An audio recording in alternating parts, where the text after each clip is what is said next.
Good afternoon বন্ধুরা। আজ হলো শনিবার। শনিবারে কি করেছি, কর্তামশাই এসে খাবেন চানের আগে। আম আর তালের শ্বাস। এখানে আছে একটু ঝিঙে পোস্ত, আলু ঝিঙে পোস্ত। এখানে আছে একটু সয়াবিন। ছেলে সয়াবিন শনিবার দিন ভালো খায় আর কি, এক সপ্তাহে একদিন একটু সয়াবিন আমার করতেই হয়। আর এখানে করেছি পনির।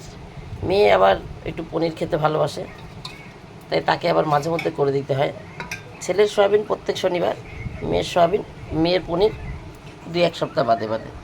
এখানে ছেলে মেয়ের জন্য একটু শশা আর একটু আম কেটে রেখেছি। আমগুলো একদমই সলিড, মানে হচ্ছে একদমই টাইট শক্ত, ওরা একটু নরম হলে খেতে চায় না।